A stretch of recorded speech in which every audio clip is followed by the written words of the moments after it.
নমস্কার, কেমন আছেন সবাই? আশা করি সবাই খুব ভালো আছেন। বৈশাখী অ্যান্ড অনি লাইফস্টাইলের নতুন একটা ভিডিওতে আপনাদের অনেক অনেক ওয়েলকাম জানাচ্ছি। তো আজকে আমি একদমই সিম্পল একটা রেসিপি আপনাদের সাথে শেয়ার করব। এখন তো শীতকাল আর চারিদিকে শুধু শীতের সবজি।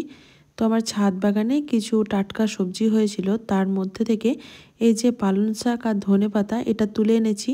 তো ভাবলাম চলুন আজকে এটা দিয়েই কিছু একটা বানানো যাক। তো আজকে আমি পালং শাক দিয়ে মুসুর ডাল বানাবো। আপনারা সবাই এটা বানাতে জানেন, যদিও তবুও আজকে আমি আমার মতো করে রেসিপিটা শেয়ার করছি। আমি কিভাবে বানাই সেটাই আপনাদের সাথে শেয়ার করব। আর এটা একদমই সিম্পলভাবে বানানো যায়।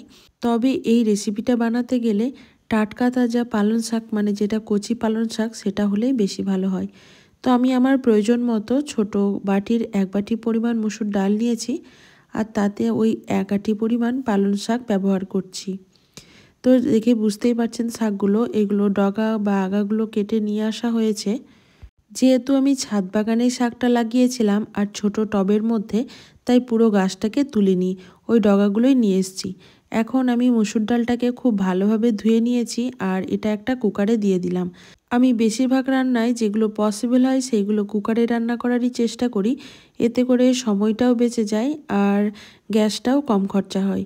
তো ডালের মধ্যে পরিমাণ মতো লবণ আর সামান্য একটু সর্ষের তেল দিলাম, যাতে উপচে না পড়ে যায় বা কুকার থেকে বেরিয়ে না যায়। এবার ভালোভাবে 2টো সিটি দিয়ে দেব। আমি এখানে এখন হলুদ ব্যবহার করছি না। অনেক সময় কুকার থেকে এই যে সিটিটা বেরোনোর সময় ওই হলুদটা পুরোটা ঢাকনাটাই লেগে যায়, সেই কারণে হলুদটা পরে ব্যবহার করব। এদিকে শাকটাকেও ভালো করে ছোট ছোট টুকরো করে কেটে নিয়েছি, আর এখন কড়াইয়ে সামান্য একটু সরিষার তেল দিয়ে শাকটা দিয়ে দিলাম। শাকটাকে 2 থেকে 3 মিনিট মতো কুক করে নেব। আর এতে দিয়ে দিলাম সামান্য একটু লবণ আর পরিমাণ মতো হলুদের গুঁড়ো। যেহেতু আমি ডালে কোনো হলুদ ব্যবহার করিনি, তাই এখানেই হলুদের পরিমাণটা একবারই দিয়ে দিয়েছি। এখন 2 মিনিট মতো ঢেকে রান্না করলাম। শাকটা খুবই নরম, তাই খুবই তাড়াতাড়ি এটা রান্না হয়ে যাবে।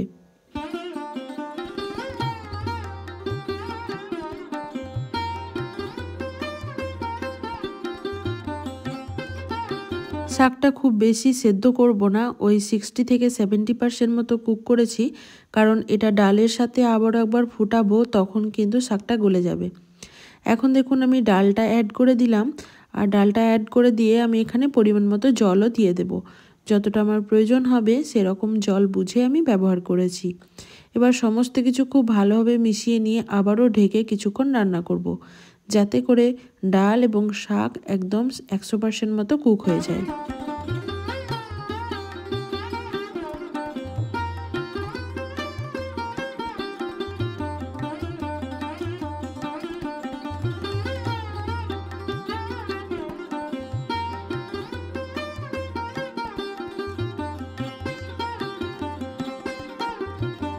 ডালটা ঢেলে রেখে কড়াইটাকে আবারও ক্লিন করে নিয়েছি। এখন আমি 2 থেকে 3 টেবিল চামচ মতো সরিষার তেল দিলাম। আর ফোড়ন হিসাবে এখানে আমি গোটা জিরে ব্যবহার করেছি। জিরেটা একটু ভাজা হয়ে এলে এখানে আমি থেতো করা কিছুটা পরিমাণ রসুন ব্যবহার করলাম। যে কোনো শাকে আপনি রসুন ব্যবহার করলে তার টেস্ট কিন্তু আরও বেড়ে যায়। রসুনটা একটু ভাজা ভাজা হয়ে এলে এখানে আমি 2 থেকে 3টে কাঁচা লঙ্কা চিড়ে ব্যবহার করেছি, আর দিয়েছি একটা মিডিয়াম সাইজের পেঁয়াজ কুচি।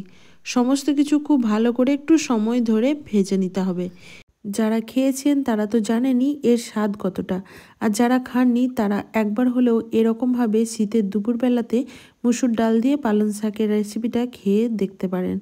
দুর্দান্ত লাগে, আর বাচ্চাদেরও কিন্তু এভাবে খাওয়াতে পারেন। শাক অনেক সময় খেতে চায় না, তাই ডাল দিয়ে এইভাবে খাওয়ালে কিন্তু বাচ্চারাও কিন্তু ভাতে মেখে খেয়ে নেবে। আজকের এই রেসিপিটি আমি একটু হেলদিভাবে বানানোর চেষ্টা করেছি।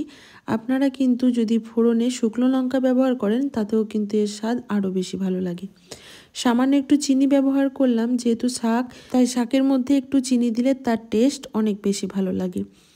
আবারও সব কিছু ভালোভাবে একটু ফুটিয়ে নিয়ে সবার শেষে একটু ধনেপাতা ব্যবহার করলাম। যারা ধনেপাতা খান না তারা স্কিপ করতে পারেন, আর যাদের কাছে ধনেপাতার স্মেলটা ভালো লাগে তাদের কাছে তো অমৃত লাগবে। তো যাই হোক, 10 মিনিট মতো আমি স্ট্যান্ডিং টাইমে রেখেছি। এখন চলুন পরিবেশন করে দেখাই আজকের আমার এই রেসিপিটি কেমন হয়েছে। শীতের দুপুরবেলা গরম ভাতের সাথে আমার কাছে তো দুর্দান্ত লাগে। আপনাদের কার কার এই রেসিপিটি পছন্দ অবশ্যই আমাকে কমেন্ট করে জানাবেন, আর ভালো লাগলে একটা লাইক করে যাবেন। সবাই ভালো থাকবেন, সুস্থ থাকবেন, আর ফেসবুক থেকে দেখলে অবশ্যই আমার পেজটিকে ফলো করে দেবেন, আর ইউটিউব থেকে দেখলে পাশে থাকবেন সাবস্ক্রাইব করে। আজকের মতো এই পর্যন্তই। সবাই ভালো থাকবেন, সুস্থ থাকবেন। আবারও দেখা হবে নেক্সট কোনো ব্লগ বা ভিডিওর সাথে। টাটা।